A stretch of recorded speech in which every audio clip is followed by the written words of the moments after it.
when and how I happened to join the Munich-American Peace Committee, it was triggered by one event that became very important to me.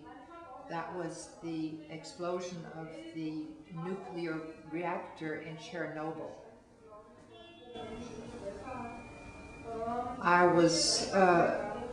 I found it such an unbelievable thing to have happen, where we were assured by our politicians and people in administration positions that never could anything happen.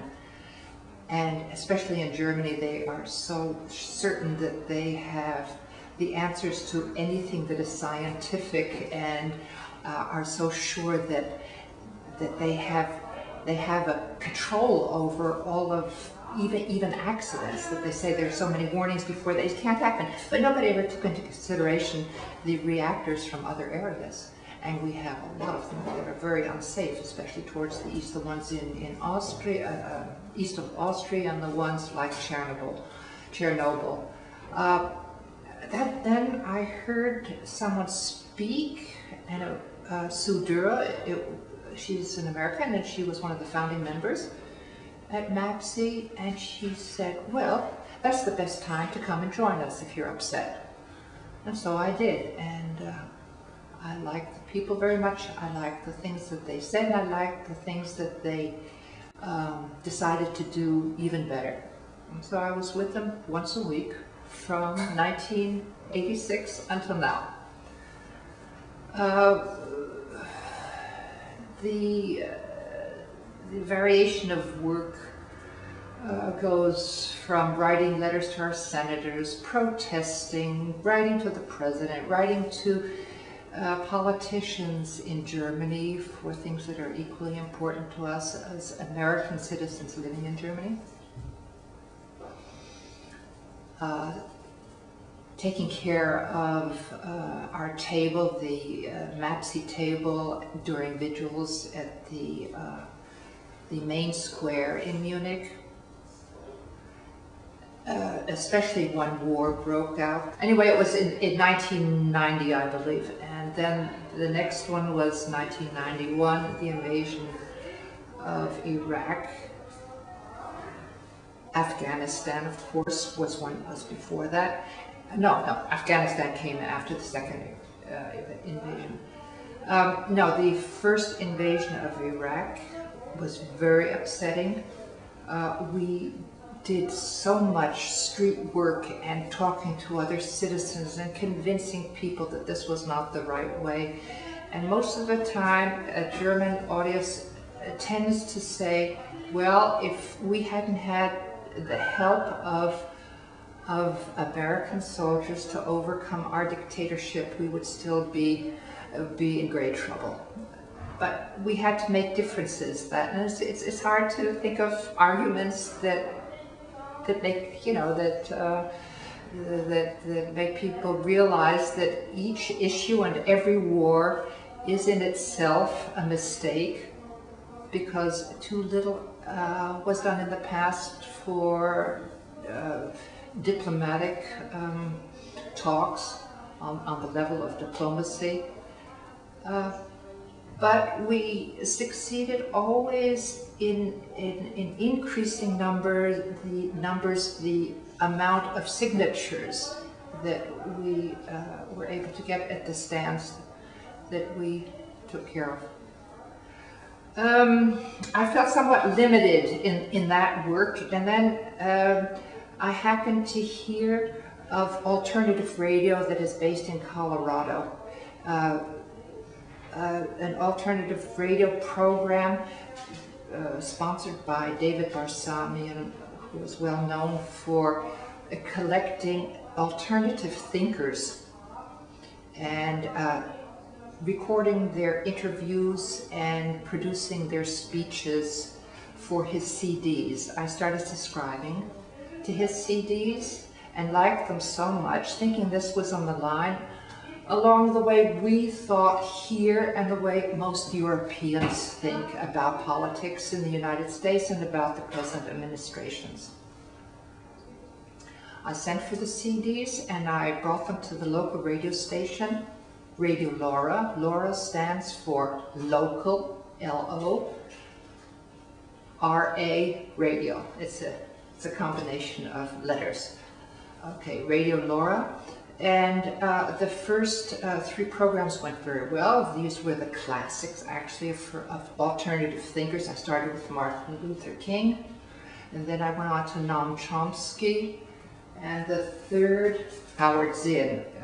We are great admirers of Howard Zinn and his history book that presents American history in a light that is more realistic than most traditional history books.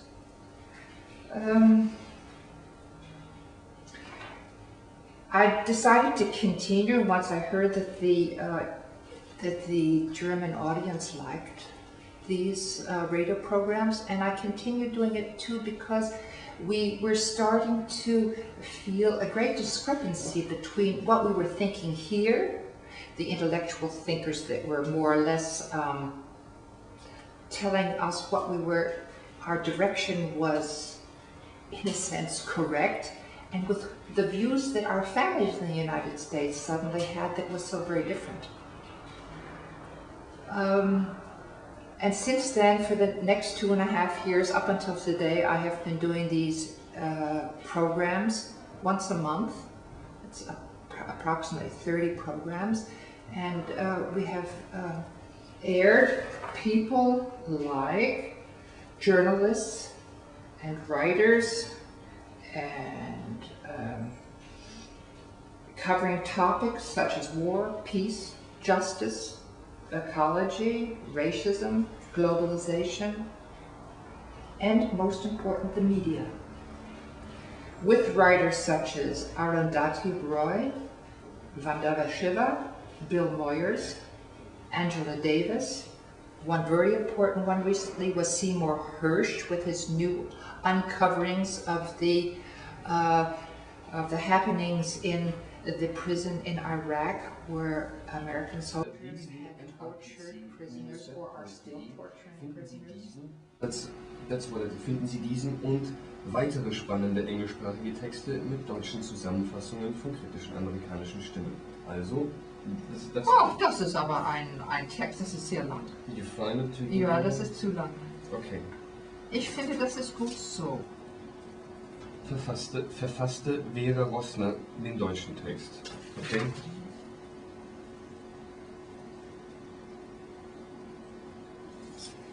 Verfasste Vera Rossner den deutschen Text. Sprecherin war Heidi Eckert. Gestaltung und Technik Nikolaus Goldwitzer. Verantwortlich für die Sendung war Marion von Hofacker. That's why I always start with this. You have to hear yourself. Okay. You have to. So, what I would you like to do? Just read that text at least 2 times. Okay? Just do it like we would record it. Just read it 2 times. Loud? Yeah, for sure. Yeah. Hallo und herzlich willkommen zur 31. Sendung von Critical American Voices bei Radio LORA auf der 92,4. Eine Sendung des Munich-American Peace Committee, die Sie jeden zweiten Montag im Monat um 20 Uhr hören können. Heute hören Sie Ausschnitte einer Rede der Physikerin und Direktorin der Forschungsstiftung für Wissenschaft, Technologie und Ökologie in Neu-Delhi, Vandana Shiva. Sie ist Indiens mächtigste Stimme für nachhaltige Entwicklung und soziale Gerechtigkeit. Sie haben Radio LORA eingeschaltet auf der 92,4 und hören die Sendung des Munich-American Peace Committee. Wir bringen jetzt Ausschnitte einer Rede der Inderin Vandana Shiva über die Zusammenhänge von Demokratie und Globalisierung.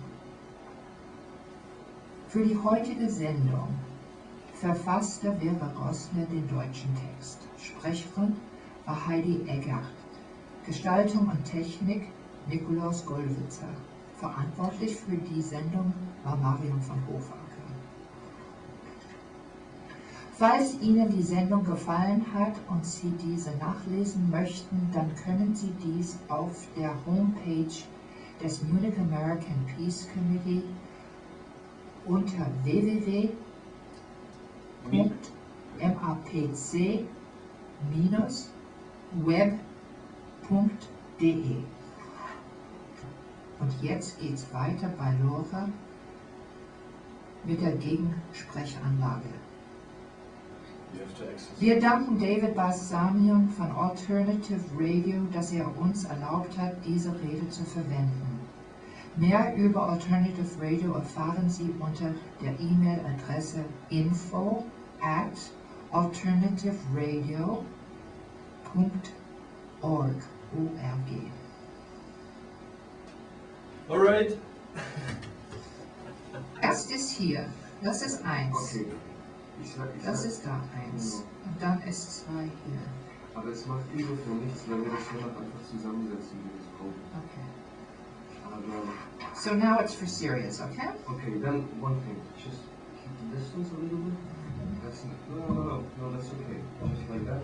And for here it is okay, but that, just take it closer. Or something like that. Da brauchst du mich ja gar nicht mehr. Wie ich brauche. Ja, Vera, hast du ihr Vera? Ja, ihr seid euer... Aber wir kennen uns gar nicht. Ja, aber jetzt ist höchste Zeit. Ich will noch was sagen. Gut. Und dann, Vera macht die Texte. Ach, die Vera macht die Texte. Ja, das ist dann die schöne Texte, die du immer so, wo du so begeistert bist. Aber sehr gerne macht man das zusammen.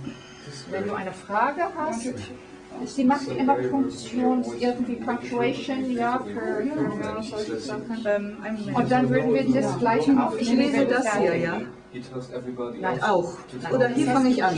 Hier fange ich an. Das hast du gesagt. Neues, genmanipuliertes Saatgut kaufen müssen. Sie bestimmen, dass das, was wir ernten, Tausende von... Gut, wie wir das politische System verändern. Nur wenn es gelang, demokratische Regeln zu umgehen. So, jetzt. Dann mit der Betonung, Wasser privatisieren oder Wasser privatisieren. USAID oder wie? Oder USAID? USAID. Ja, USAID. Ach, USAID. USAID. Hoffentlich. Gut. USAID. Would you like to look at it? Und wir durch Völkermord und Krieg abgelehnt werden, peitschte man eine Patentergänzungsklausel, eine Monsanto-Klausel. Ähnlich verfuhr man in Doha. Aber WTO ist auch ein allgemeiner. Nach dem Weltbank und Welthandelsorganisation frischen Lebensbedingungen. Okay, dann hören wir doch mal.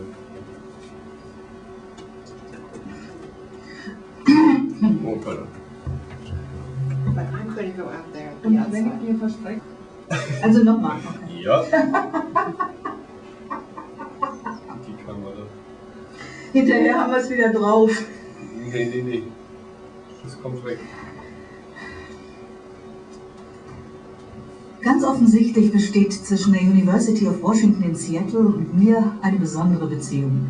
Nicht nur, weil es mich immer wieder hierher zurückzieht, sondern auch, weil sich der Agrarriese Monsanto in Debatten über genetisch verändertes Saatgut bereits auf die indische Seattle Crowd bezieht. So ist Seattle zur Heimat aller Menschen geworden, die sich um unsere Umwelt Sorgen machen. Und dafür möchte ich dieser Stadt ganz herzlich danken.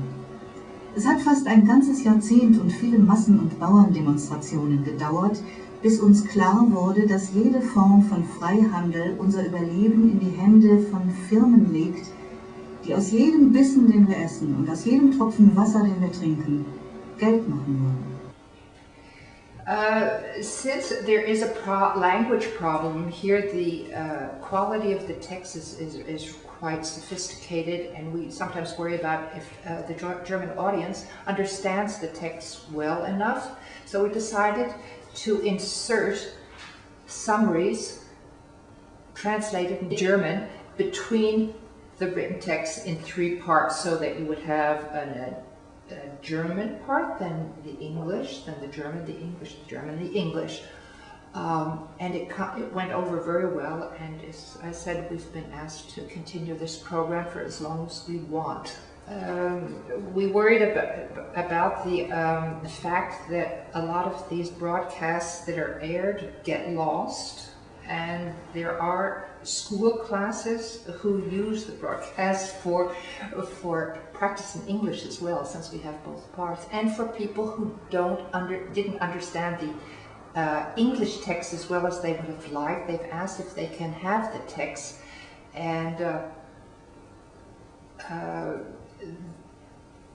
the person responsible for the computer from our group MAPSI has done us the favor to put them up on the MAPSI website, so that they can be viewed for up to a year after they have been aired.